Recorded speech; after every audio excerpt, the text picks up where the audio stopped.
Morning, everyone. Come on in and get settled. Please pull out your journals and your pencil pouch, and we will get started right away. All right.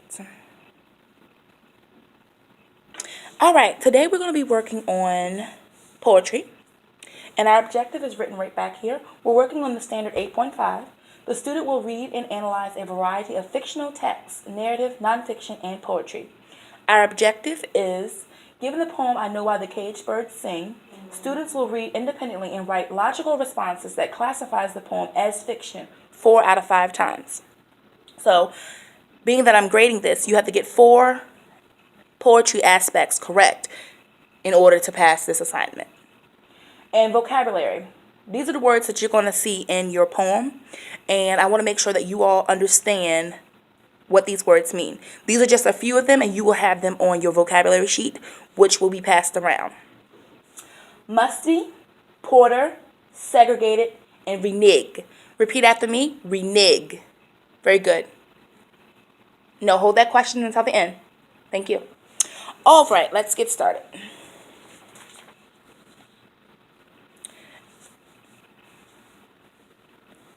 One thing that I also want to tie into this lesson is Psalms 91, 14 through 15. Out of my distress, I called on the Lord, and the Lord answered me and set me free.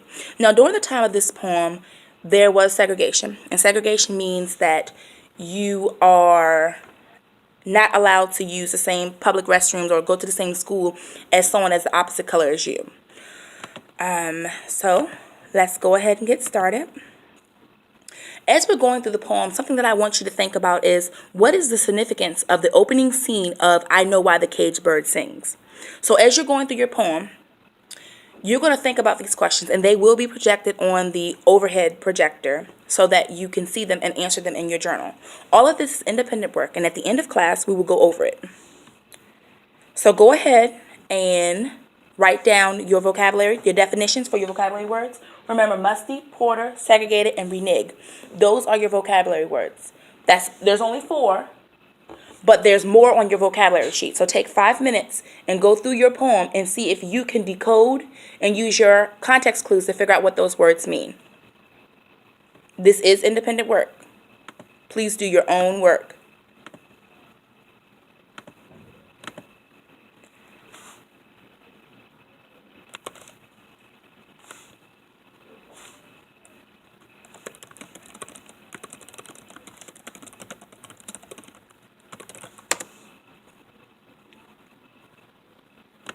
All right, let's talk about our vocabulary words. Musty, stale and unclean smelling.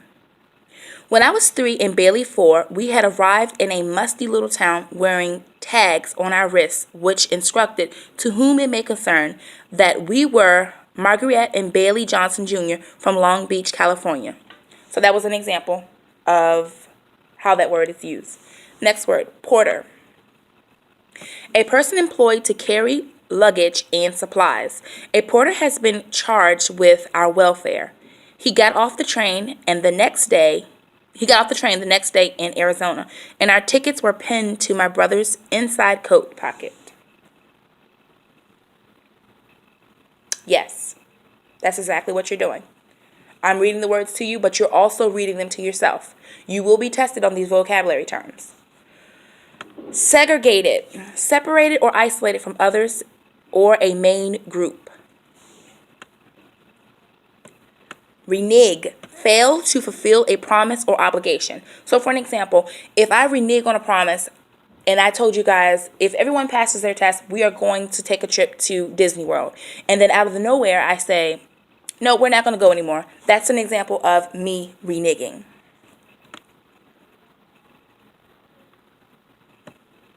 Another word is inordinate. That's not on our board, but it is on your vocabulary sheet. Inordinate is beyond normal limits.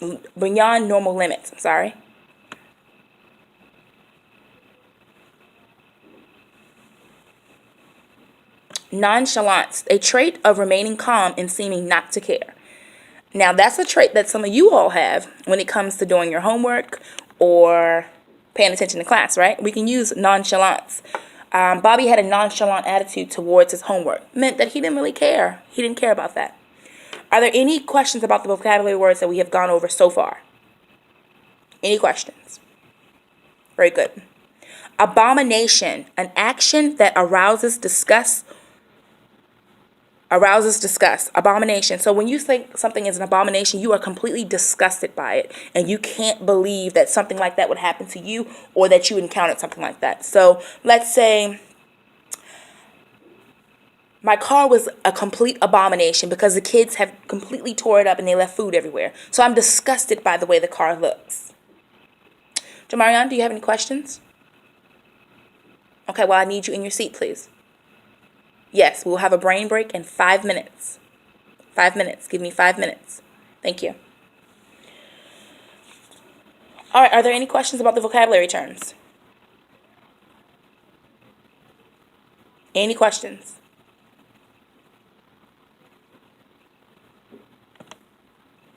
And the last one that I want to go over with you is ordain. Order by virtue of superior authority, to decree. So if you're ordaining someone, they're probably becoming a minister, and that's in church terminology. So if you're being ordained, you're becoming a minister, or you're being recognized in front of your family and your church members. All right. At the end of this assignment, we will have an exit ticket, and that'll let me know that you all understand why the poem is fiction. Remember, fiction is not true. And last year, you all should have worked on story elements and oral and written skills. So we're just building on last year. And story elements include the plot, the setting, the characters, the problem, and the solution. And I'll actually put that on our board so that we can have that. So we'll have story elements.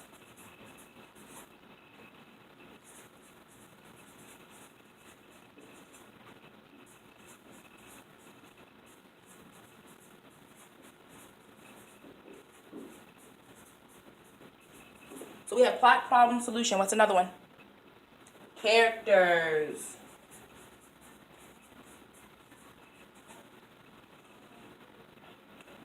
And we actually have a chart for story elements. And let's take a little walk over to our anchor charts.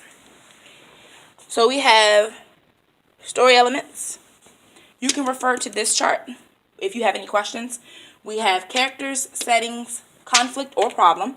They're synonymous, so they're used interchangeably.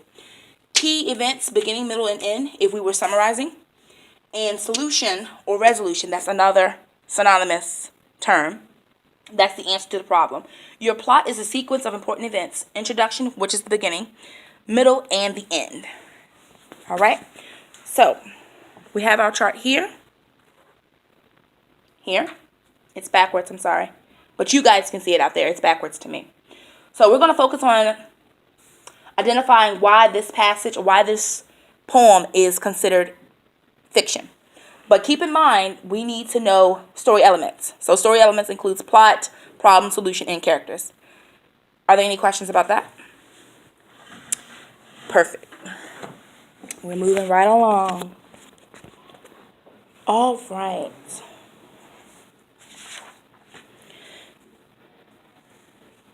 All right, now that we have gone over our vocabulary terms for today, I want you to do a quick write.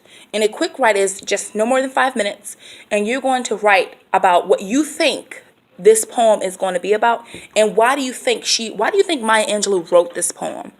What was she trying to say? Now remember, during this time period, it was segregation, so we had the civil rights movement going on. So take all of that into play. Do you think that she's being an activist? Is this her way of voicing her opinion? This is your time to write what you think, and then we're going to discuss your answers. 5 minutes and go.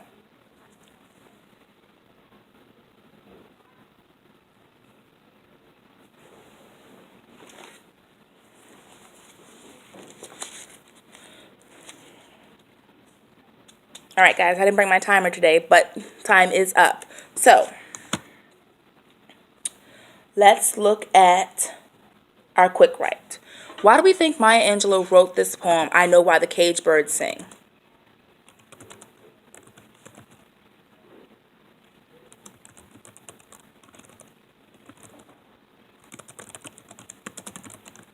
Yes.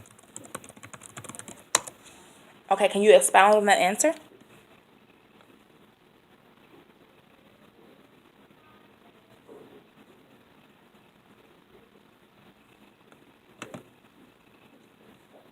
Okay, very good. Now, Rebecca said that the poem was written in 1983, and through this poem, she holds for us to see the suffering of African Americans. Very good response, Rebecca.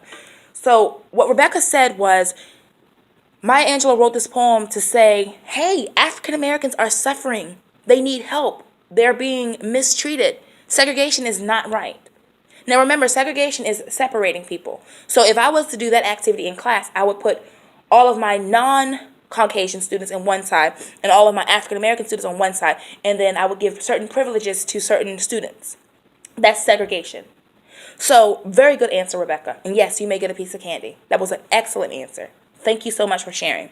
So again, the poem was written in 1983, and Maya Angelou wants everyone to know segregation is not right. We can't do this anymore, guys.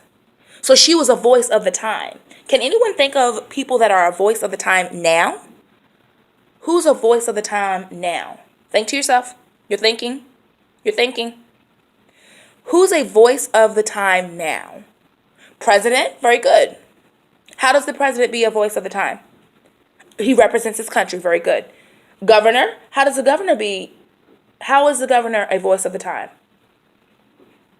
He represents the people. So you're using the example of your mom being a representative of the time, a voice of the time. Why is your mom an example? So she's a police officer and she voices her concerns when it comes to the community watch. Very good answer. Great job connecting, guys. That's what we're doing. We're connecting the pieces. Now remember, fictional literature, fictional poetry means that it's not real. But I believe that I Know Why the Caged Birds Sing is based off of the time. So Maya Angelou is writing this poem, but she has created characters. She's created a plot. She's created a setting. And she's giving these characters problems and solutions and personality.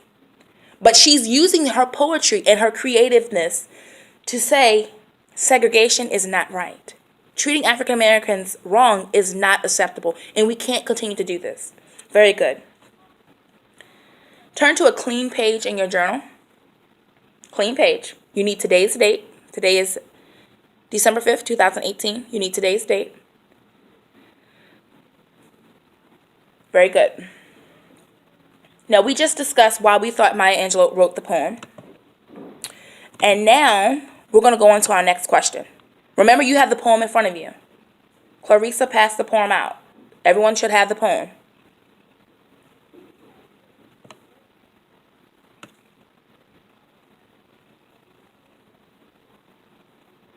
All right, our next question. And we're just having an open discussion right now before we go into the meat of the lesson. What is the significance of the sermon delivered at the annual revival? What is the significance of the sermon delivered at the annual revival?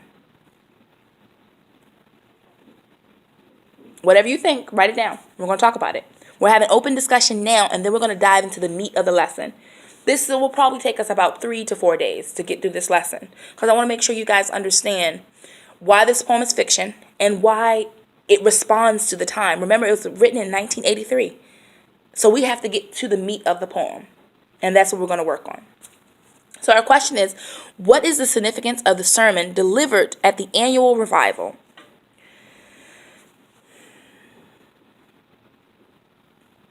Thomas, very good response. Very good response. Thomas said that during this time period, when Maya Angelou wrote this poem, African Americans had great faith, and they created songs. Can you give an example of a song? No, you can't. But very good. African Americans, they sought after God, and they relied upon God, and they believed that God got them through. And I also believe that. Very good, Thomas. So the answer. The Black Southern Church constituted another avenue for resistance. At the revival, the preacher gives a sermon that criticizes white power without directly naming it. So, what's happening here during the sermon is people are being encouraged, one, but also they're voicing their concern through their sermon. We know that Scripture tells us a house divided cannot stand. If we're divided, we're going to fall. So if we're united and we're one voice, one sound, one operating body, we can make a difference. That's exactly what's happening in the poem.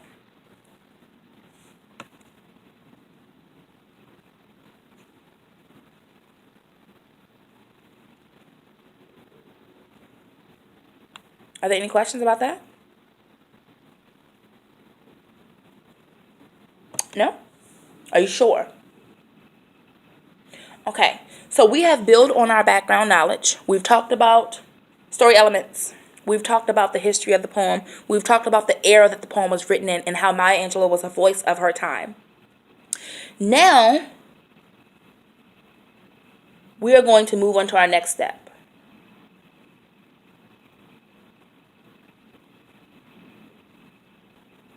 Now, we're going to talk about what we know about Maya Angelou. What do we know about her?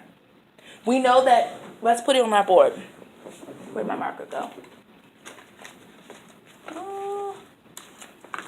Samantha, can you hand me a marker, please? Thank you so much. All right, so we know that Maya Angelou, she was a voice of the times. We're going to put that up here.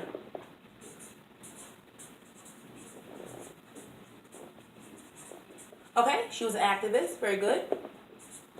What does it mean to be an activist, Sarah? What does it mean to be an activist? It means that she's standing up for something that she believes in. We have activists in this time. There's always something to believe in. We have people that believe in higher pay for teachers. We have people that believe in equal rights for everyone. So we have people that are standing up for us besides our governmental officials. We have community members that will stand up for us and say, hey, what's happening in our school systems are not right. What's happening to our teachers and what's happening with bullying is not right. That's what it means to be an activist. Very good.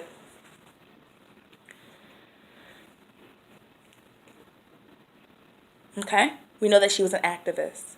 We know that she was African American. Yes, her and Oprah were very good friends. Very good.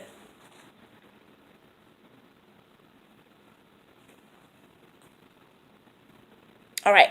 Now we're going to move on. Since we've just talked about a little bit about Maya Angelou, what's coming around now is her autobiography, her biography, rather. And remember, a biography is written by someone else. This is another recap. Biography is written by someone else. Autobiography means I wrote it myself. So if I say Mrs. Liggins was born October 12th, 1991, is that an autobiography or a biography? Auto. Why is it auto? Autobiography. Why is it an autobiography? Because I use the word I. Very good. Now, if I said, are you sure? Are you sure? I didn't say I in that one. I said Mrs. Liggins was born in 1991, October 12th, 1991. So that's a biography. Someone else wrote it. Autobiography. I was born in 1991, October 12th. When you hear the words I, that's an autobiography. When you hear the person's name, that's a biography. So we're going to read an excerpt of Maya Angelou's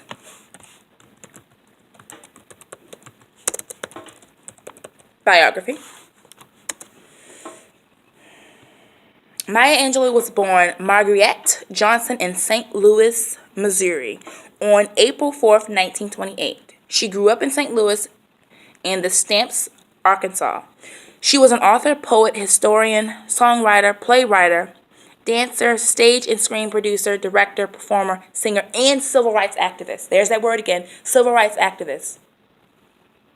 So we did know some things about Maya Angelou. Very good. All right, let's move on. Now, you're getting ready to read an excerpt of the autobiography, which we just did. Now I want you to read it to yourself. Take 5 minutes to read to yourself.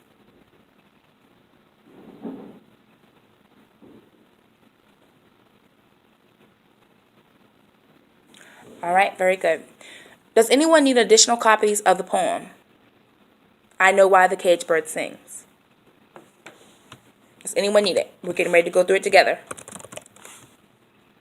Does anyone need the poem? Speak now or forever hold your peace.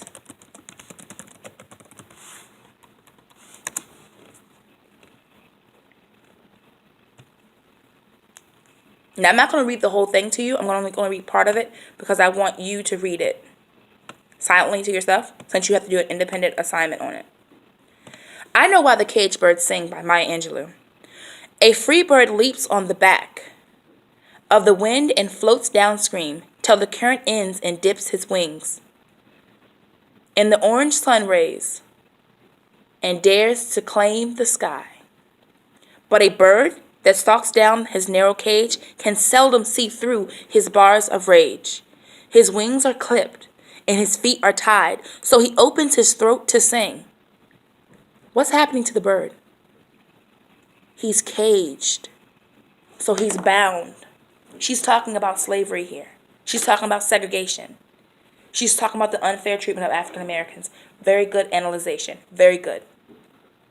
Next stanza. The caged bird sings with a fearful trill, and things unknown but longed for still, and his tune is heard on the distant hill, for the caged bird sings of freedom. What does that mean? The caged bird sings of freedom. African American hymns. Very good. You're going to read the rest of the poem by yourself, and you're going to complete today's assignment. I'm going to read the objective again, and remember, it is independent work.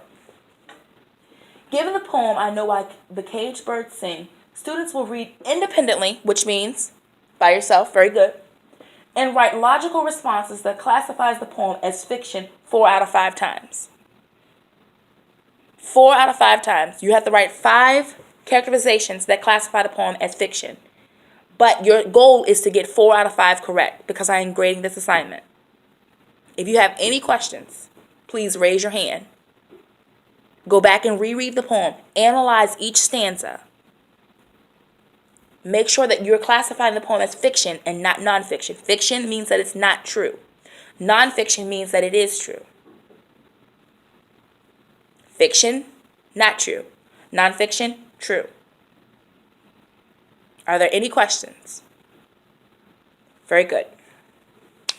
Complete your assignment, and then we will have our exit ticket at the end of this lesson.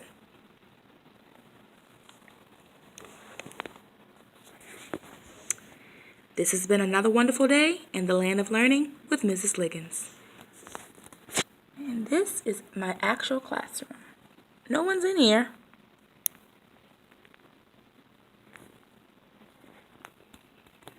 Have a great day, everyone.